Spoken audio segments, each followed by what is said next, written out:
Tata Motors അവരുടെ EV വാഹനം ഇറക്കി. അതിന്റെ റിസൾട്ട് നമുക്ക് അവരുടെ സ്റ്റോക്ക് പ്രൈസിലും കാണാൻ സാധിക്കും. മാരുതി അവരുടെ EV സെഗ്മെന്റ് കാർ ഈ വർഷം അവസാനം അല്ലെങ്കിൽ അടുത്ത വർഷം ആദ്യത്തിൽ വിപണിയിൽ എത്തിക്കുമെന്ന് പറയപ്പെടുന്നു. ഇപ്പൊ നിങ്ങൾക്കൊരു ചോദ്യം ഉണ്ടായേക്കാം, ഈ EV വിപ്ലവത്തിൽ മാരുതി വൈകി വരാനുള്ള കാരണം എന്താണ്?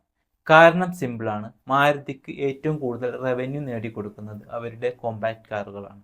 ഈ കാറുകളെല്ലാം തന്നെ സാധാരണക്കാരായ നോൺ പ്രീമിയം കസ്റ്റമേഴ്സിന് വേണ്ടിയുള്ളതാണ്. ഇത്തരം കസ്റ്റമേഴ്സ് ഡിമാൻഡ് ചെയ്യുന്നത് ബെറ്റർ സർവീസസും ബെറ്റർ ഡിസ്ട്രിബ്യൂഷനുമാണ്. അതിനെല്ലാം പുറമെ കാർ അവർക്ക് ഏറ്റവും കുറഞ്ഞ വിലയിലും വേണം. നിലവിൽ EV കാറുകളുടെ ആവറേജ് പ്രൈസ് വരുന്നത് 10 ലക്ഷത്തിന് മുകളിലാണ്. അതിനാൽ തന്നെ മാരുതി സുസുക്കിക്ക് ഈ സെഗ്മെന്റ് കാറുകളിൽ അത്ര പെട്ടെന്ന് മാർക്കറ്റ് ഷെയർ പിടിച്ചെടുക്കാൻ കഴിയില്ല. അതിനാൽ തന്നെ അവർ അവരുടെ EV സെഗ്മെന്റ് കാർ ലോഞ്ച് ചെയ്യുന്നതിന് വേണ്ടിയുള്ള ബെറ്റർ ടൈമിനായി കാത്തിരിക്കുകയാണ്. ഇതുപോലുള്ള അറിവുകൾക്കായി വോൾസ് ആൻഡ് ബോൾസ് യൂട്യൂബിൽ സബ്സ്ക്രൈബ് ചെയ്യാനും ഫേസ്ബുക്കിലും ഇൻസ്റ്റാഗ്രാമിലും ഫോളോ ചെയ്യാനും മറക്കാതിരിക്കും.